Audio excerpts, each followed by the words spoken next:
asase foforoye or say rebirth of planet Earth. Abusiafo yebesan ama munyina akwaba. Chedi ampo nyankopon asade na otwe asan abeto yembiom. Sene enimu esia adisia no kwata mu nyina yehwe Azaya enwoma no. Enne na otwe mu adisia no atifi asem no. Ose asase foforoye rebirth of planet Earth. Yetwen ho abasisia.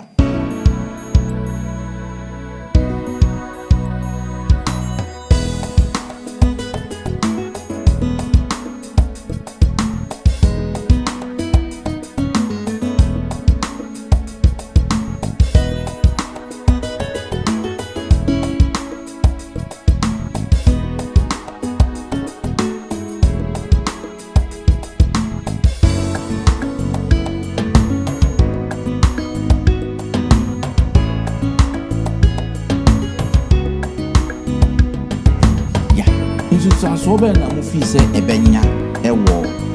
Israel for no so o se country Israel man say na yimu se mo ye ahene asofu meda enti me kan me to na me dwendwenu na msi onyame wo ye tumfo edie be bia obu ye ya akuyeti ende nyabe amaya penya yesu ya behyimu bi. All right. Abusiafo yebesan ama munyina akwaba ede enchia soronko nso ede ama munyina yeda mwasese de biarada mone London Ghana memenda akwanfo eye Sabbath school enchechre emu sa kwata emu nyina no aye depa sansana edisi ho se yehwe Azaya enwoma no kwasem ne se adisuan a ede brewi na kwata emu nyina no edi na wieye na se ne yenim no aduanu di a ya ne waase no ya na depa ntino se ne wo hyase no me ne wo mfanwie na ubenya adusua no munti ase na afie nyina timi asua bibi na yede abo yemra se na ede bia no na se na yeye no ye was surprise ede mamode bia adusua no ebekọ na wieye no enti menyi wafidie ne mfiri ha in fact ye mompa ye nhyira adusua ya eswa menyi wafidie ne mfiri ha se sanse we free ha obe mrs a surprise na ewo adusua no to no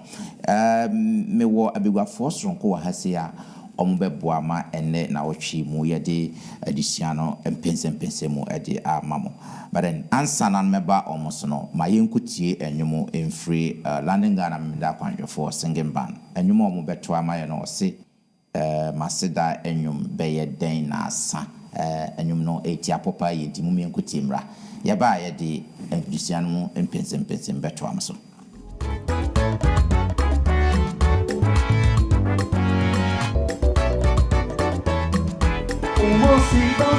Masida tumbeyete na asa Maye tumbeyete na asa Ate Yesu ya mami dosmogaka Tumbeyete na asa Masida tumbeyete na asa Maye tumbeyete na asa Ate Yesu ya mami Oga mamio, ejumbeyete na asa. Na mitasi, oga sudi, oye mami, oga masema, Kebete bende nasa, ejumbeyete na asa. Ate Yesu ye mami dosu. oga mamio, Ejumbeyete na asa. ona mitasi, Oga sudi,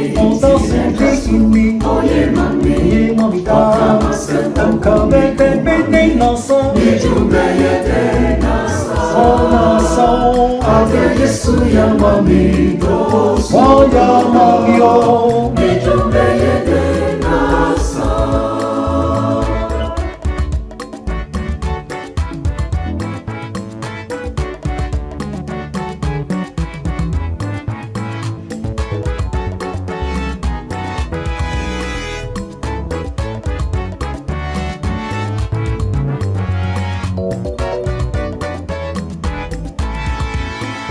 Masida jumbeyete nasa, maye jumbeyete nasa, adia Yesu ya mami dosu. Mi jumbeyete nasa, Masida Jumbaya de Naso. Oh, my ye Jumbaya de Naso. Adia, Waya Mamino. Jumbaya de Nasa. Yami Chasi. Oda sudi intine jasu oye bebre o kama sembo kumi umami mi jumbe yede naso adia waya maminu mi jumbe yede nasa nyami tasi oda sudi inni oye mamida enkabete bede nasa oh naso waya mamio oh nyami tasi da oda sudi oye mamida enkabete bede nasa oh naso waya mamio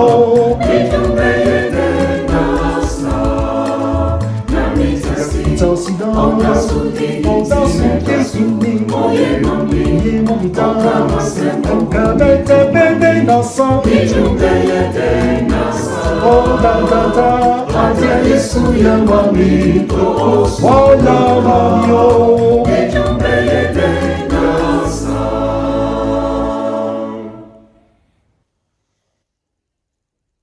Yo say masida enyume den asa yeda singing band for ase enyuma awomode amaye na yehwemu no sene meka ye no ene no mewo abiguafo soronko wa hase biom twedi ampo nyankopon na de o ma beka me ho e wo ha ye de adusua mu nkyekyremu e de bro ye wo adusua etoso adumiensa me de mosomfo Bismarck mensa onyankopon adumunti ene mewo Elder Hansen asamoa ewo menchen hase Elder Hansen emwakwaba sene munyina muta ehuno Elder Hansen de ye na de biarada ye yesa adisian tiada ye mwakwaba me botra na me call Mrs. Agnes Dufie Dankwa na oti mfimfin no anti again so na ye na ya na ye na ya na edru ba bi no say niema kakra bi ntina anti ntimi mba kakra ba sisi adem se nyame ye se abruwa yipuma kwan mu nya sa na eka nti anti anya ba di e beto aso akosa da mboa great Auntie Agnes nso na eti mfimfini me botra na fe me ko yenua peni Kwadweboa nso free Elephant and Castle ya safo ba ko ewo Elephant and Castle ena waba be kayensa London Ghana hase onua yeda mwakwaba yeda senso se u free Elephant and Castle ton aba friends Canning Town hase elephant for chia you also you be ba ho no it's great me da munyina ase and then I did Isaiah edition no eba na wiye nti more or less no is like ye be ka and edition na bom ne yesua ni nyina no DS no bia obia na ye de be combine na chese ye de edition no aba na wiye na ne de no wose asase fofroye rebirth of planet Earth. And you know, you be fire and carbon no Isaiah chapter 65, verse 70. But answer no, my young Katia Nina Elder Hansen into addition and share obedience. Adafono mama ye mompaye. Inyankopon ye mbofo endimafo ya genkwa ne ye kyerkyerefo pa. Wo adom ene nhira ene adoya hye wonsama na ode ma womba. Yeda wase ene den so se wama yen kwan foforo se ye mesua ohu ade na ye fa mobra. Aye wasem enu nti ye gya ni nyina hye wonsa beka ye ho na ye nte wase. Ni obekasa bia won kronkron no emekasa mfa ni mu enkasa nkyere ya nkasa na enkasa emma wiase nyina nso a yetie. Yeda wase se odo no nti da obeka ye ho ama ya te wase e wo Yesu di mu nti amen. Amen. Good. And you know, yanka abosama yedi nu addition mo Isaiah chapter 65 verse 17. And again yanhwe mo. For my entire radius na hwɛ merebɔ ɔsoro foforɔ ne asase foforɔ na ɔrenkae kane deɛ no na ɛremma akoma mu bio. Amen. Great. And yɛhwɛ saa akenkan sɛm yi a yɛakan yi. I think sɛ mɛma Elder Hansen akasa, but ɛmfa up to 20 no enka ho na fe mema Elder Hansen enkasa mfa ni nyina onti from 17 no up to 20 no anti Agnes fa ka ho na fe mema Elder Hansen enkasa ho. My enti Awurade asɛm mɛsa hyɛ ase dunson kopem aduonu. Na hwɛ merebɔ ɔsoro foforɔ ne asase foforɔ na ɔrenkae kane deɛ no na ɛremma akoma mu bio. Na mmom momma mo ho nsɛpɛ mo na muni ahurusie daadaa adeɛ a merebɔ no nti. Na hwɛ merebɔ Yerusalem ama no ayɛ ahurusidie ne man ama no ayɛ ahosɛpɛ edunkron. Na medi Yerusalem ho ahurusie na me ho asɛpɛ me man ho na wɔrenti esu ne ntiatiamu wɔ emu bio aduonu. Wɔrenhu emu abɔtɔfo a ɛne ne na ɛnware biem ana akɔkora a wɔanwie ne nadie. Na abrantie bedi mfirinhyia ɔha ansa na wawu. Na ɔdebɔnyɛni a wadome no numpo adi mfie ɔha. Amen. Great. Elder Hansen, yɛnhwɛ hwɛ rebirth of planet Earth. Asase foforɔ na hwɛ akenkan sɛm yi Isaiah kan. Mfoni bɛn na wo twa kyerɛ wɔ ha. Medase. Minia ede nkyia asanma adɔfo wo wiase nyinaa a mutie yɛn. Mfoni deɛ sɛ yɛka mfoni pa a yɛbɛka sɛ we deɛ yɛbɛka sɛ nigesɛm mfoni na yehu no wɔ ha yi. Na Isaiah nwoma no meninsa ne yawo kan yɛ na baabi a yɛsua beduro no ɛhyɛaseɛ ne nyinaa no ɛyɛ progression. That's right. Nti ɔka nsɛm no a ɛnze maka pɛn ɛwɔ ha sɛ ne na Isaiah onyame nam no so ɛyɛ no na ɛyɛ threefold noma miɛnsa. Ɛyɛ wɔn a wɔwɔ hɔ saa brɛ no ɛho asɛm na wɔka. Ɛna na ɔsan de akwa kosi ebire bi a na ɛbɛkɔ akosi bia mostly no Yesu mmra na ɔbɛba no so. Tina ne yɛfrɛ no the gospel prophet no. Na ɛsan etwa mu biem ekosi mmra a Onyankopɔn bɛyɛ adeɛ nyinaa foforɔ. Anaasɛ ɔbɛsi Yesu bɛsi aba biem abɛyɛ foforɔ no. Ti sɛ wo kenkan na wanhu saa progression no a tembia wanhwe ya obenya problems. Now in Isaiah 65:17-25 no. Waka nsɛm mienu bi abom wɔ hɔ. Ehia say yebɛkyerɛ mu yie. If you say I've read about people trying to say contradictory. That's right. But any contradiction. It follow the same sequence and now say poetic kwanya nyensɛm a na Isaiah de kan nsɛm no saa na tie. Edi kan no wo hwɛ ahyase no a ɔde kɔ free ɛtoɔ ɛna ɔde ba n'akyi. Say ohwe sɛ nea Isaiah 65 tie no a ente sɛ nea tabia yɛ twere ade a yɛ twere no no one start am free 1 or start free 3 ɛna ɔde ba 2 ɛna ɔde ba 1 nea tie ne sɛ or start yɛ no verse 17 no ama yɛn the ultimate yes ɔsoro foforɔ ɛne asase foforɔ na kane deɛ no ɔse ɛmma akoma mu biem it resonates anase ne adisɛm Revelation chapter 21 ɛkɔ pɛpɛɛpɛ ti ne wasan kan wɔ Bible mu sɛ ne Nyankopɔn asiesie ama ne ma no ɛma akoma mu kura na adwen kura ni mu no aha nso ɛne no kɔpɛ eti all starting wɔ de akɔ free the end no a ɛyɛ ne Nyame ultimately ɔbɛyɛ no na mmom no ɔba n'akyiri no ɛna wɔbobɔ ade abɛsi Jewfo no mmerɛ so enti sɛ woba abɛsi verse 18 no a afei deɛ ɔse but be glad and rejoice forever in what I create forever ne kyerɛ sɛ owuo ni hɔ amanie ni hɔ ɔyaw ni hɔ Revelation 21 enti ɔka ɔsoro foforɔ ne asase foforɔ afei wotoa so a na wabɛka asɛm foforɔ 19 no say I will rejoice in Jerusalem enti we free the ultimate no a free ɛyɛ ɔsoro foforɔ ne asase foforɔ ewiase nyinaa no wasan na chia abesi afei waba abesi Jerusalem enti ne free verse 19 ekosi 25 ne nyinaa no most normal kan wo hododo no ano efa Jerusalem And then I friend say, and can you see idea you free known to unknown? You name and they call you name. But where they or they free the unknown. And the boba ever see the known. Or more horse abreno. The style not changing crassa. Now the all canning in at the cross. Unyame ma Judah for no sa Isaiah mirror so for any that so. And now or day obabeni no obewono no begun din normal you see on the last week in no.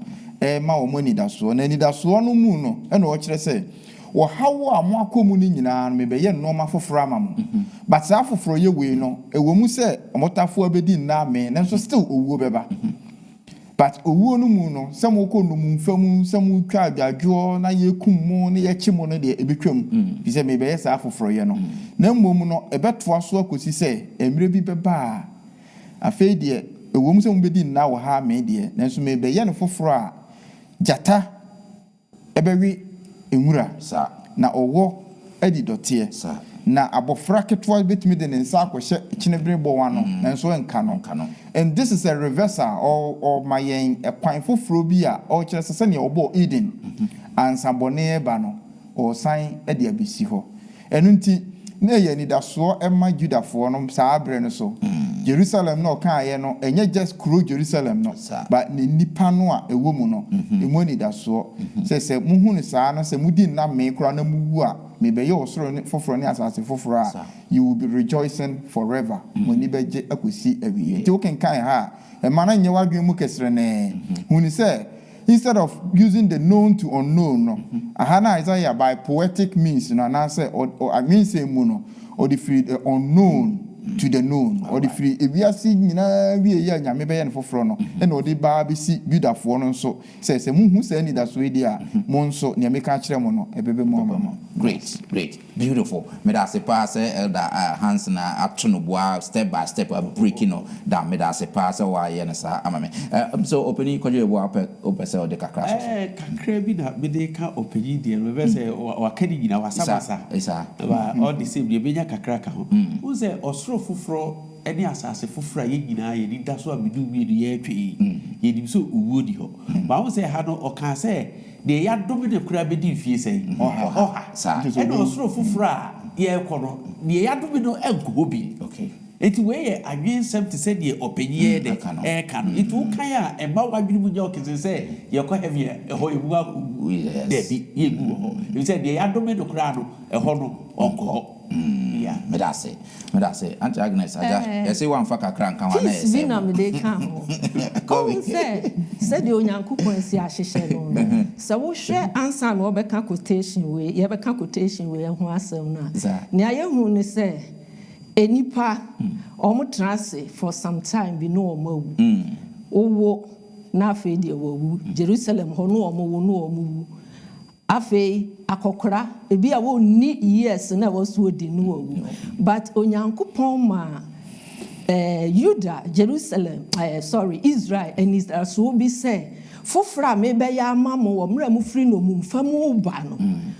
mu fie be ko anim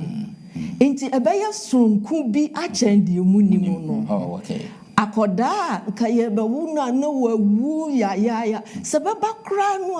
a maybe because Deuteronomy ho no onyame ka kire wo se promises no niama ka no se mudi minsem ni nyina so a empo oba kwa wo ya wonye den oni ba emu enti onyankopon ma wo mu the test kakra chen de no o muti mu se de be ye sonkun foforo ye na yenso ye hunu wo mu de no a yenso ye de animu no na chese ndie ebe ye superb that's right great me that mo asepa ye nto aso ye na ye hwe we koye nim no ye hwe Isaiah 66 1-5 no nso no asem bi wo hon ma Isaiah e kan ya mepese ye be hwe na ya kan ho asem Isaiah 66 1-5 enti Auntie Agnes ye hwe de wo ho Isaiah eti adusiansia nchichemu ba ko ekopem enum mayenti Awurade asem se Awurade sieni osoro ye medwa na asase ye me 90 aso that's right edan be na mo besi amame na ehin na me home bia wo na yenum nyina me nsa na eyoma yenum nyina baaye Awurade asem ni na de mehwe ni de oye mobro na ne honhom ebubuo na ne ho popo masem ano miensa de okum nantwie no te se de okum nipa de okum odwan de bo afode no te se de obu okraman konmu de obo aduane afode no te se de ode prako moja aba na de ohye aduham no te se de ohyira ohonyini won de wayi won akwan na won kra ani so wachiwade minsu meyi amane bi mama won na medidie wo suro aba won so efri se me frɛ na obiara anyi so me kasai na wentie na woye mani so bɔne na de mempɛ no na woyi enum muntie Awurade asɛm mo a na sɛm nti mo ho popo Yes. Minuanum a wotane mo medinti wotumo no eka se Awurade nya animonyam na yenhunu mo anigye nanso won ani bewu. Amen. Amen. Nti Auntie Agnes de waken asampo ben na Isaiah pese okachire wa hase. Opani say yehwe Isaiah eti aduosiensi anchichemu yehwe ba ko na onyankopon establish bibi ana odi bibi si ho ama yehunu se Awurade sie ni osoro ye madwa na asase ye menaso ntiaso eho no nko akaka unse aha onyankopon pese odi nkransam no efa Isaiah so ama wona no wo ho ni ye ni ayenso ye bekan bi no ama ye hunu onyankopon se oni otumfo oye onyankopon ni a ono na obo soro ni asase oye onyankopon ni a oti esoro Isaiah kan wo Isaiah 6:1-3 emra onyankopon da ne ho adi kire no ema ni hunu onyame a wote nadwam na natade mu ano akata afa asorifie ho no ti onyankopon a establish say only the sovereign God ono na asase ne osuru nyina wo no enti obi a ne nantia asase no so kire say owo power owo tumi ewo asase no so onyame yes a establishment we ye no ena wo busa mo say edan ben ena mo besi amame enti wo kai 1-5 ni nyina na ye hunu 2 groups of people. All right. Ye hunu nipa waye won adwene say onyankopon asem ba o mo ho be popo. Sir. No mati onyankopon no maye di onyame pe enti saafo no onyame aka say wa identify wo mo ye bebo wo mo so onyame se sa na wo hwehwe ena ye hunu nipa bi a o mo so achusu say o mbe sum nyame but o mbe sum nyame wo mo akwan so. That's right. Enti ye hunu sa groups no so wo ho o mo afa ekwan a wo mo fa so esum nyame enti se ye hwe a na ye hunu say Isaiah ngomanu mu no wo hwe a wo hunu say onyame nam Isaiah so abosa akokọ no sa se mo amobe ya so brache no or how da ma wo kan Isaiah 1:10-15-17 wa eniema boni ahodo a no omo ye wa adesua ne mfiti ase no onyame nam Isaiah so ema wo mu huni mu nsam moja mo de ba afode amempe mo de mo afode ba nyame keka ni nyina akire wo mu enti se ye hwa adesua wo ya onyame se first group no onyankopon se nya wei na mepe wona wo ye mobro na ne honhom won honhom abubuo na won ho popo wo masemu Yeah. hwan nom ne mobrofo hwan nom na akoma mu wo mo akoma abubu ewo niema ekoso so wo hwe Jesus Christ as more kind with the Sermon on the Mount na. Yeah. O kind free 3 no be pen 17 wa. Uhunu e mobro wafo e wo onyankopon se de osi hu wo mo e wo eho. Ena uhunu wo mo soso a wo mo eho popo wo onyankopon asemu se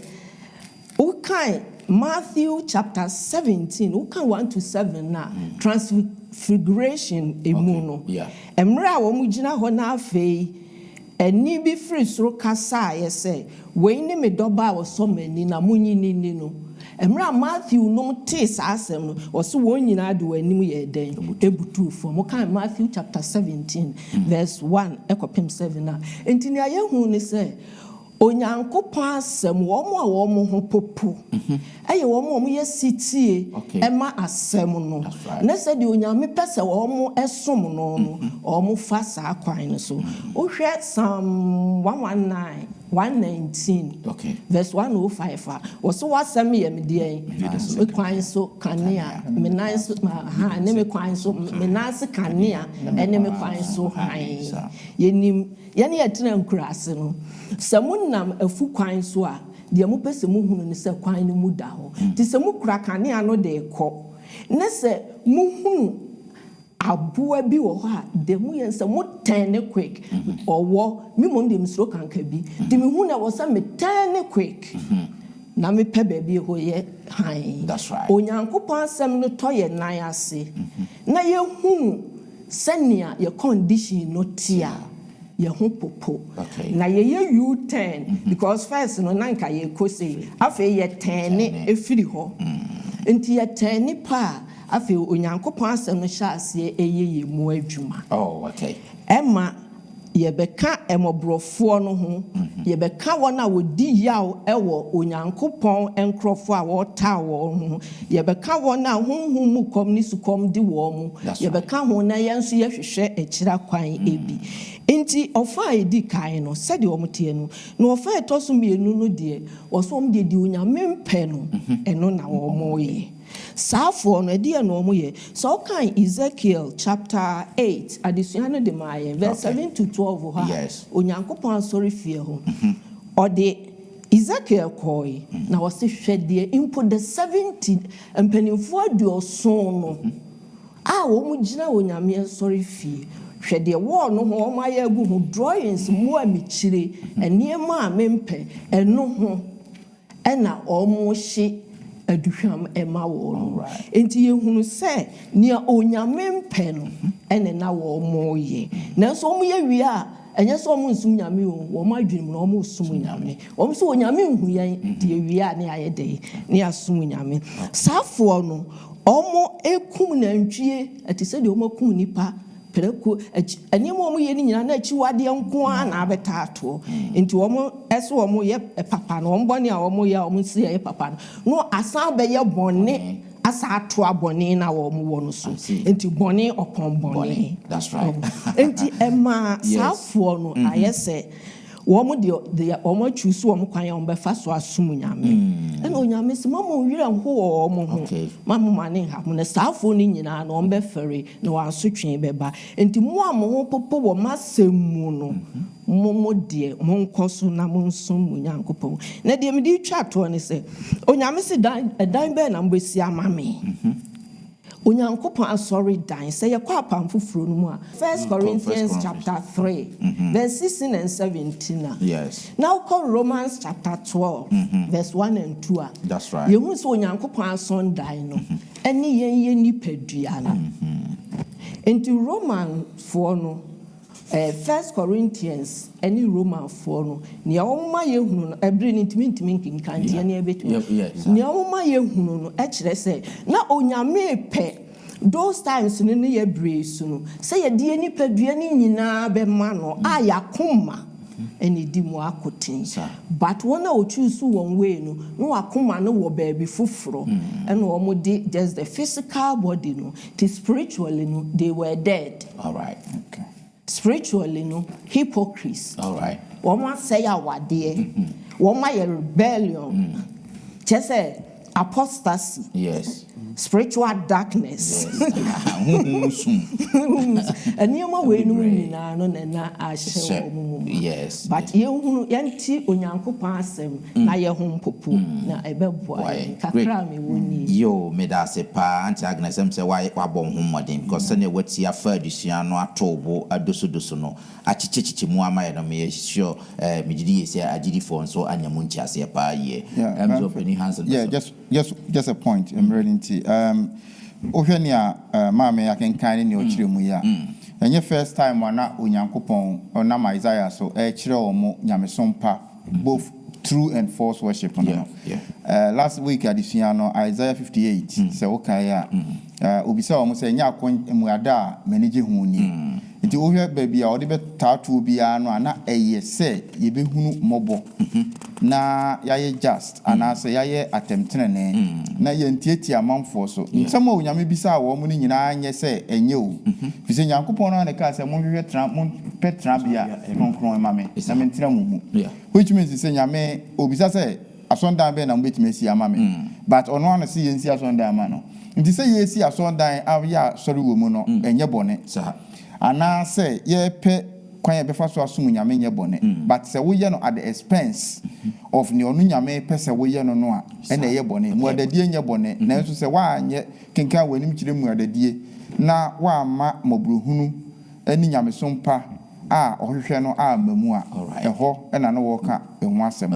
nti there is a thin line obi wo na wa say Pharisee for ne de no but as say wo ye manyame ehunu na wankoye no hypocrite for ne de ne bi okay yo me da say say mumu ani na aye ye nto aso na menko opini ba be fa kakra bi enso so all right who say adesu etwa egudo na o ka bibi fa ebiadadi sesi ade wo so ode aba aforebo first no ye biadadie na wo bo pa ye nyamiti sesi o say mafode no kura abudi na etwa ebodo bibi kuru say ndipa na bukudu afode a wo yi ye mo akoto na etwa do yabi say eye ndipa na bukudu esa say wo bi nipa ho e na de to so miedu wo kan say we abo we could because say e okan o say de bla ya chiwade mu ana nyame e de kafa wo mu aforebo no ho enti ye betima tra so da bu obi abi say ye e de pa so say na nyame gudu sa wo ti asori fie wo ye say na wo bu ku grama you abi but wo papa ye na wo mu ye sa na nyame gudu no yes adia egu pa asem we o ka kire nyame ba enya bonti so enti ye hwe ye de nyam so no te se ye ma be e ka e no e ko ye hypocritical e ko ye se nyaatwu nyam so dabi na mo ye ti nyame asema ye mfa odo ne ahopopuo enti nyame asema ye ye nyame ase na nye ne ye aka se ye susu se ye ya ye ho beto ye nyame so ye nso de sa yo me da asem se no ana waka no peni kwajo why are there pa yet also an ye hwe Isaiah chapter 66 19 and 20 nanso asem bi wo honom a okan ya mepese ye be chire mu kakra Isaiah 66 19 and 20 no anti Agnes ye hwe pa choma yenti Awurade asem na meye sench ewo Isaiah eti edusense enchemu dunkron ne aduonu na meye senchre ne wo won mu na masoma won mu nipa a wafri mu efri no akọ amanaman chen Tarsis Port any load takua tadua kuntumfo no tabal any yawan nsua no aman a wo akira onte menka na won hunu mani monyam no na wokoka mani monyam amanaman no mu aduonu na wode munuanom nyinaa befri amanaman no mu nyinaa mu abeye ayeye de ama Awurade aponko so ene atiase na mu ene asakumu ene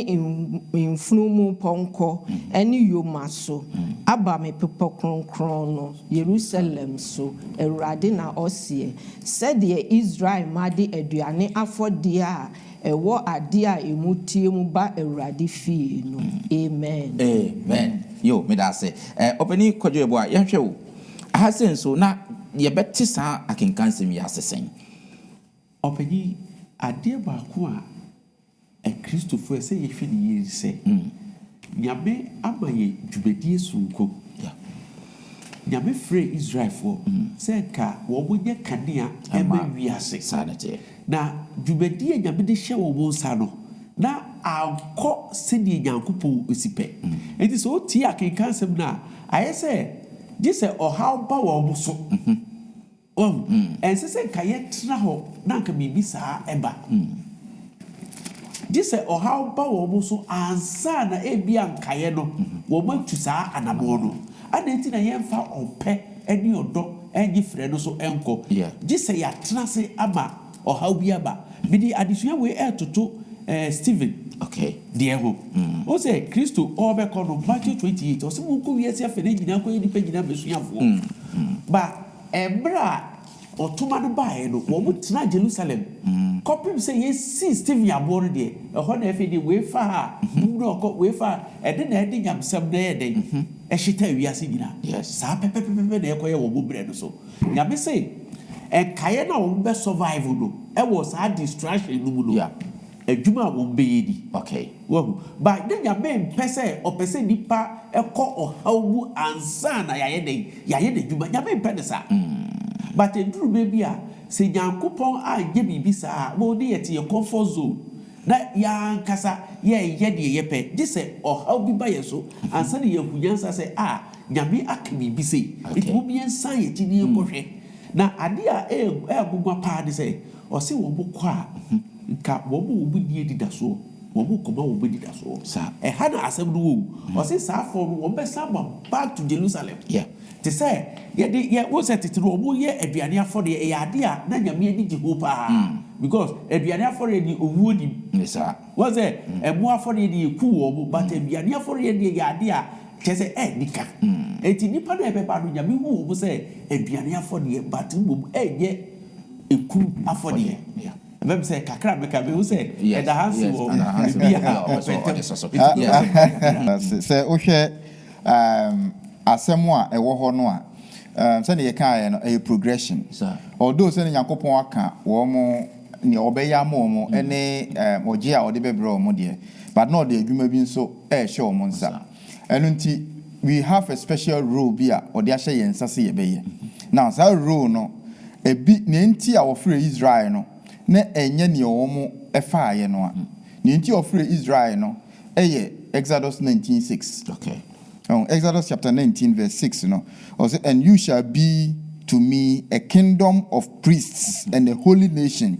These are the words which you shall speak to the children of Israel. In fact, I say no na nye Levi for no kwa na waka o masemu. The whole Israel in 1 Peter chapter 1 verse 8 and 9 or say na moye ahina sofuku o man kronkron o man ya onyankopon no ankasa ayi no edi mo aye ne de.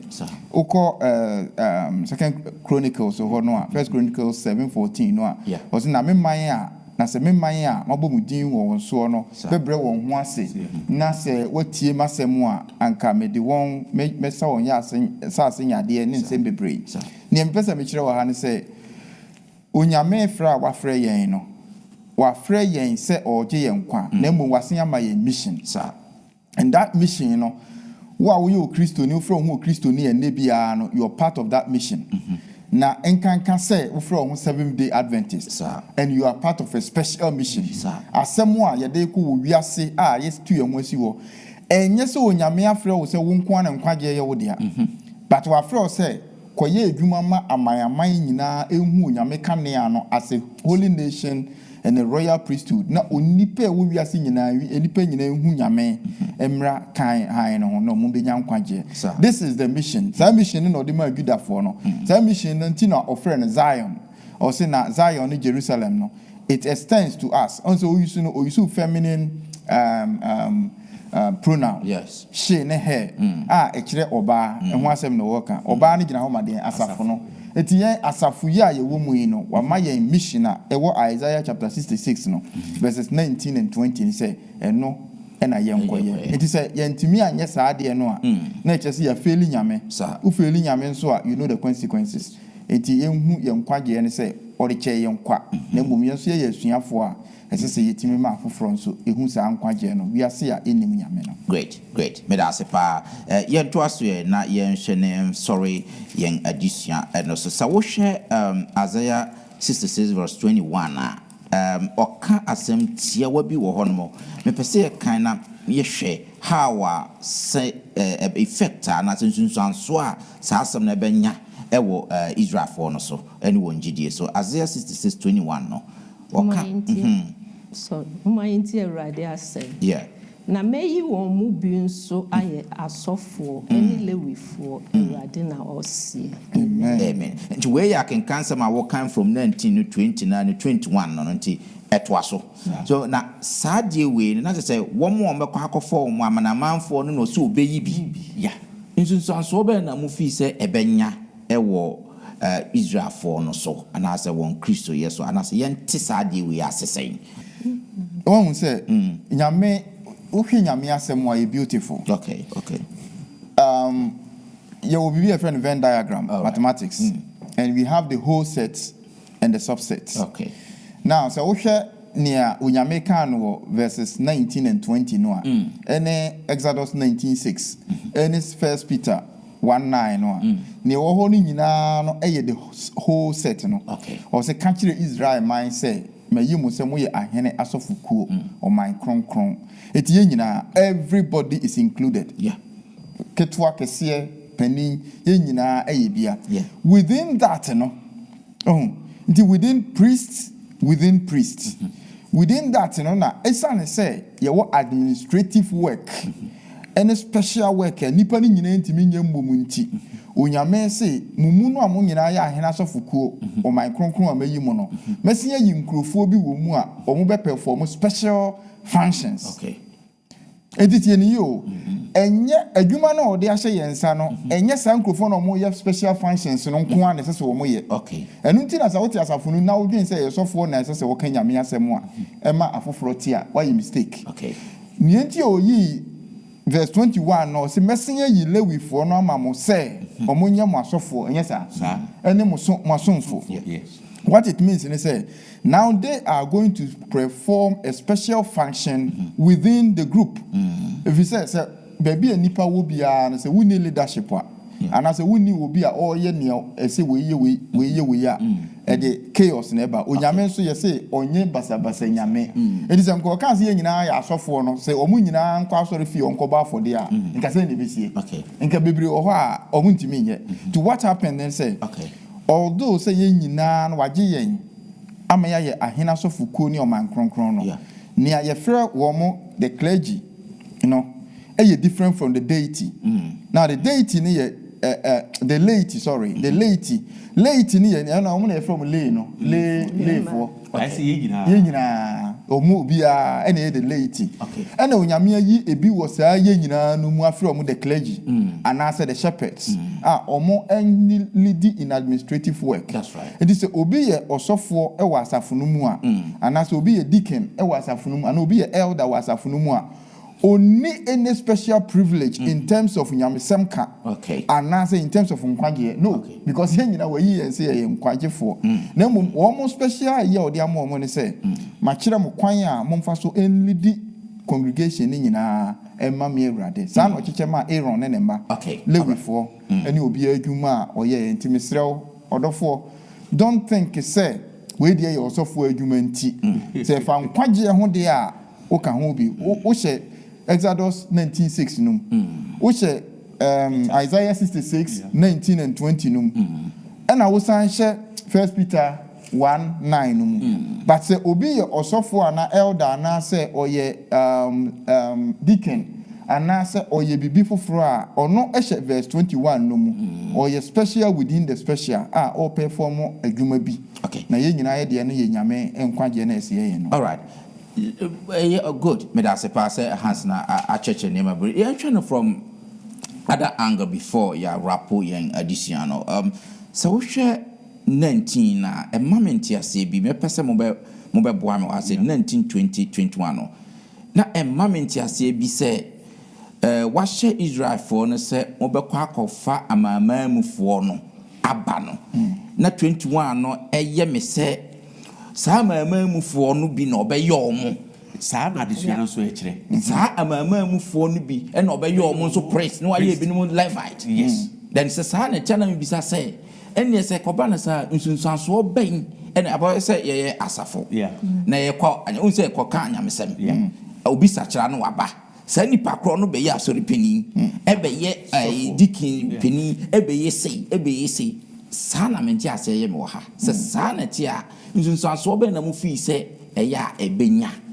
ana se etisen e wasafo no mo ayo me that's it. Who say osan kotu ye Paul aguma otwero Roman 4 chapter 11 hold. Yeah. Who say ɔka sɛ ansa na yɛbɛburu na ebi mu hɔ dadaw na ebia nneɛma bi a ɔmo yɛɛyɛ a anko yie ti ɛna nyame ama yɛ akwanya yɛ so yɛabɛhyɛ mu bi na sɛ yɛba a ma yɛ tiri mu nyɛ yɛ dɛ tiri mu dɛ ebia waba abɛnya akwanya bi kasa ekura ebia wobaa mu nkyɛeɛ nyame ama wo privileges bi ɛwɔ asafo no bi a bɔde mo bi a wobɔ wakɔduru pɛmpɛnsuo bi na wokɔbu ebinom anim tia ɛsiane sɛ obi ayɛ bi da ahwere the office ɛna woyɛ de ma wo ɛna yɛ na ɛde paa so sɛ ebi a yɛte hɔ dada asɛm wei be sure sɛ Isaiah yɛ ka kyerɛ wɔ mo saa time no na ɛnya asɛm papa ɛma wɔ mo because ade nti na yɛ Aaron asefo yɛ nkoa ne yɛyɛ yɛ Lewifo no nyina na ɛtumi asɔfo panyi o yɛ sɛ Aaron ba no pɛ na sɛ si adeɛ kora deɛ wokɔyi nso a wonyi firi Israel mu wokɔ amaama mu akɔ fɛ bi no abɛdɛ ɔba bɛyɛ saa special function wei dabi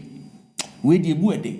but yebre mu yate aseɛ paa wo bu time no na be difficult for them to understand that's right but yebre mu yate aseɛ paa but ya be ye no so no mo ma ye fa de say tribude bi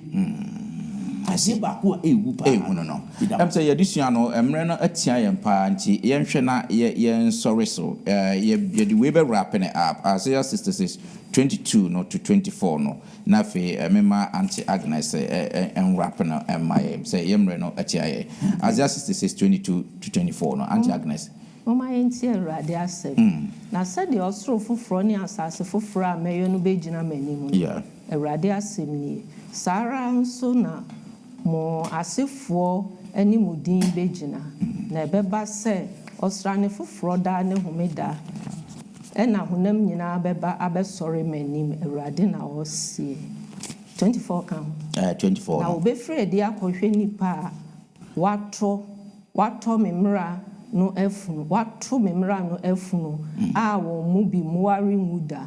na wonja nsuri numuda na won hu bepuro honam enyina amen and Agnes rapping in my and it has one some bang and a war sa akenkansem ya wakan mu and dan so nsem wo mu ne se onyankopon se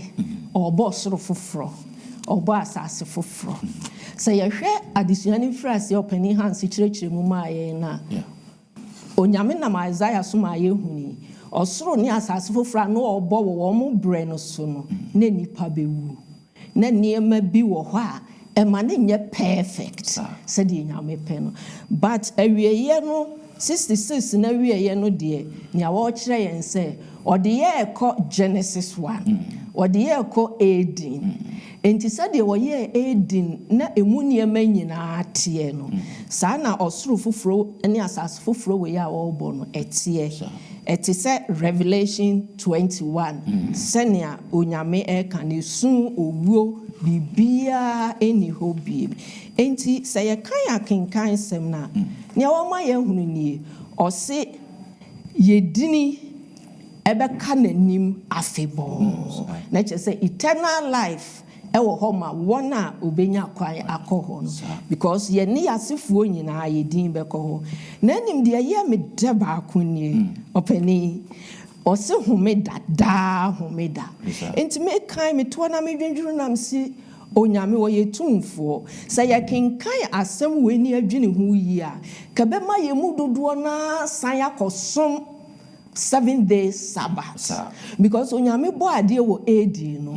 homeda de to sonson no homeda no odi si ho enti so o san bebo amana ye se edi bi mu dia na ye nsom homeda foforo bia se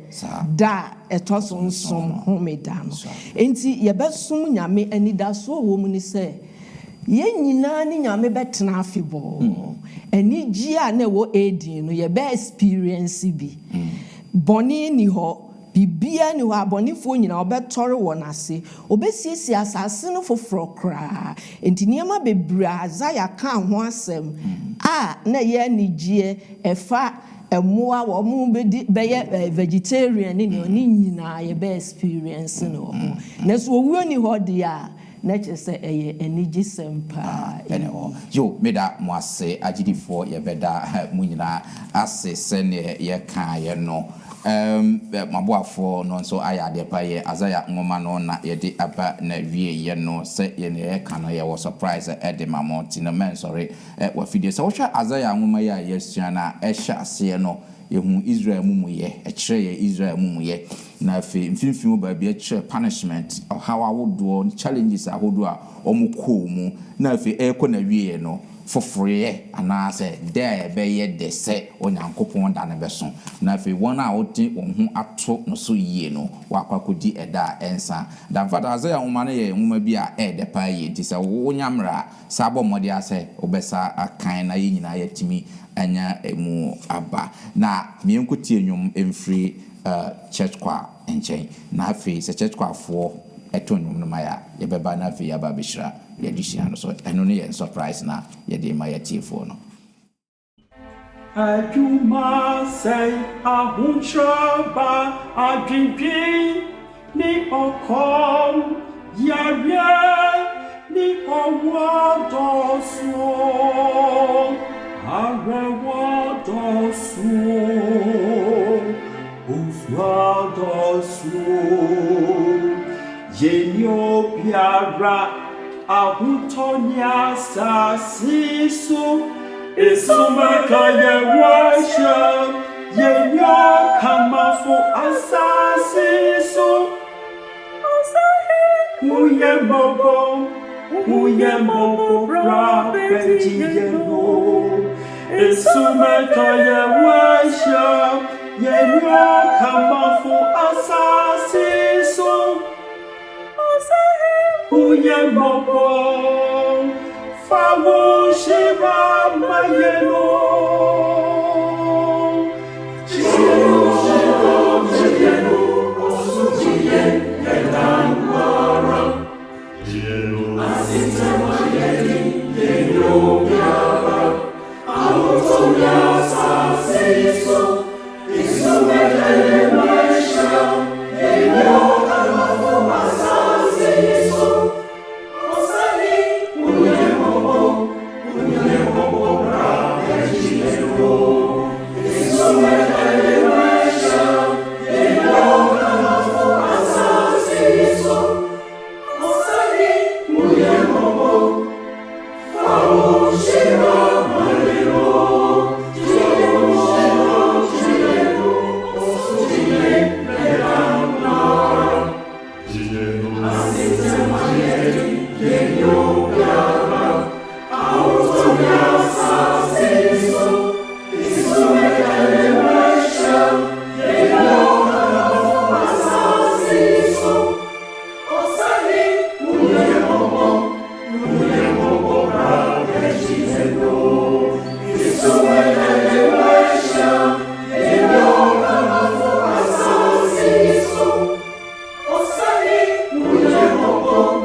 yɛbɛda church choir for ase ɔse fa wo nhyira ma yɛn anwuma a ɔmode ama yɛn no yɛda ɔmo ase pa yɛ ma yɛnkata yɛnyɛ na mema openi kwadwo yɛbo a nhyira disua no so ɛma yɛn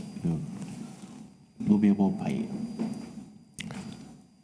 To be Ginevra, Yehovah, Nasifa Christus, and County. The same fear or the dumb Isaiah so dear my ye, and we bring. Say, Yanko Ababu, Yanko Kamabani, and Chere Afro. San said, I as we will subusa and a wee goa, or fray about, or can you go soa at the sea. The Esro say, we are mobile. My yam suma yesum. Enko ese titibrim ho aya for the ball e be achiwade owo anim na mo bi atiwa sama be ye ho popo de efa asem no de efa di dwuma se de ese de esro se hu ye bobo e wa wiye brim ka ye ho de hyira ye ma wo ho de hye ye de ti di wachi do kuremu e de huhu ye pa ye de ya de sire de ye dawase se wo ba ye de so ye kudire te se ye Kristo Yesu dim amen Amen.